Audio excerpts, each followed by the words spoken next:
노아 홍수 심판 때는 하나님께서 인류의 멸망과 전면 심판의 비밀을 노아에게 먼저 알려주셨습니다. 그리고 소돔과 고모라의 멸망과 심판 때에도 하나님께서 아브라함에게 심판의 비밀을 먼저 알려주셨습니다.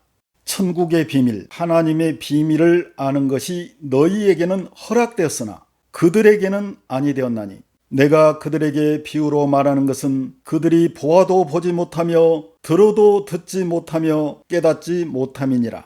그러나 너와는 내가 내 언약을 세우리니 너는 너의 아들들과 아내와 며느리들과 함께 그 방주로 들어가라. 하나님은 그분이 가장 사랑하고 신뢰하는 소수의 충성된 일꾼들에게 천국의 비밀을 먼저 알려주시고 애언을 통해 일정 기간 인류에게 그 비밀을 전파하게 하신 후에 하나님의 구속사, 구원 역사를 진행하십니다. 주 여호와께서는 자기의 비밀, 하나님의 비밀을 그 종 선지자들, 하나님의 비밀을 맡은 자들에게 보이지 아니하시고는 결코 행하심이 없으시니라. 홍수 심판의 비밀을 하나님께서 노아에게 먼저 알려주셨던 것처럼 지금은 하나님께서 요한계시록에 비유와 상징과 암호로 기록된 마지막 때 일어날 7년 환란과 적그리스도의 출현 및 예수 그리스도의 재림의 비밀이 담긴 요한계시록의 인봉을 푸시고 복음의 마지막 주자인 그들에게 천국의 비밀을 계시한 중대한 시점입니다. 내가 입을 열어 비유로 말하고 창세부터 감추인 것들을 드러내리라. 눈이 있어도 보지 못하고 귀가 있어도 듣지 못하는 백성을 이끌어내라. 이제부터는 인류의 최대 화두가 생존이 될 것입니다. 이제부터 인류는 잘 먹고 못 먹고, 잘 입고 못 입고, 잘 살고 못 살고의 문제가 아니라 어떻게 하면 살아남을 수 있는가가 될 것입니다.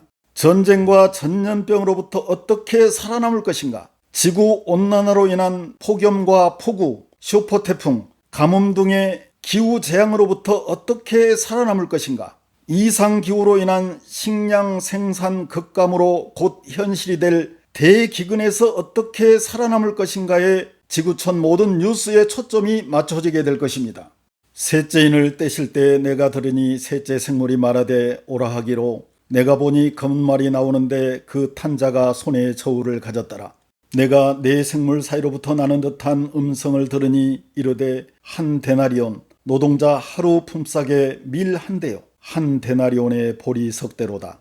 이 시대의 방주인 피난처의 생존주택은 전기, 가스, 수도, 석유 등 문명의 모든 시스템이 다 끊기고 전쟁과 천재지변으로 국가 시스템이 모두 붕괴되어도 자체적으로 생존이 가능한 기능성 생존주택을 지어야 합니다.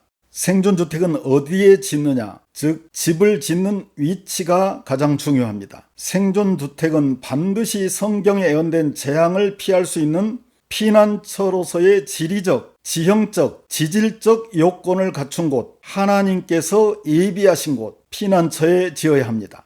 집을 아무리 튼튼하게 잘 지어도 바닷가나 강가 저지대에 지으면 사상 누각이 되고 바람 앞에 등불이 됩니다. 그러므로 대지진 및 소행성 지구 충돌로 인한 초대형 해양 쓰나미나 기후재앙으로 인한 폭우에 대비해서 반드시 내륙 깊은 곳, 높은 산, 고지대에 터를 잡아야 합니다. 노아가 그와 같이 하여 하나님이 자기에게 명하신 대로 다 준행하였더라.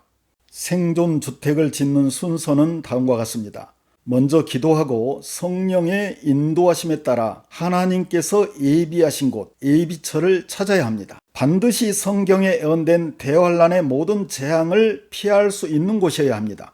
예비처를 찾은 다음 땅을 살 때 주의할 점은 반드시 군청이나 시청, 개발행위 허가 담당자와 토목설계사무소에 문의해서 건축허가 조건에 적합한 땅인지 확인을 하고 땅을 계약해야 합니다. 산속에는 싸고 좋은 땅이 많습니다. 그러나 터가 아무리 좋고 땅값이 싸고 마음에 들더라도 충동적으로 땅을 사면 절대 안 됩니다. 땅에는 집을 지을 수 있는 땅이 있고 집을 지을 수 없는 땅이 있기 때문입니다. 특히 집을 지을 수 없는 농업진흥구역이나 임야일수록 땅값이 저렴하고 전망 좋은 땅이 많기 때문에 반드시 먼저 그 땅이 건축 허가 조건에 적합한 땅인지 확인을 거친 후에 사야 합니다. 건축허가 조건을 충족하는 땅은 전국 어디나 포장된 공인도로에서 50m 이내에 있어야 하고 가정하수를 내보낼 배수로와 접해 있어야 합니다. 그리고 이 두 가지 조건을 충족하더라도 건축 제한지역이나 절대 농지는 건축허가를 내주지 않습니다. 또 이 모든 조건을 충족하더라도 땅을 계약하기 전에 반드시 먼저 지하수 공사 업체를 현장으로 불러서 그 땅 속에 지하수가 있는지 수량이 얼마나 되는지를 확인해야 합니다. 그리고 마지막으로 한전과 통신회사에 연락해서 전기와 인터넷을 끌어올 수 있는 곳인지 확인한 후에 땅을 사야 합니다.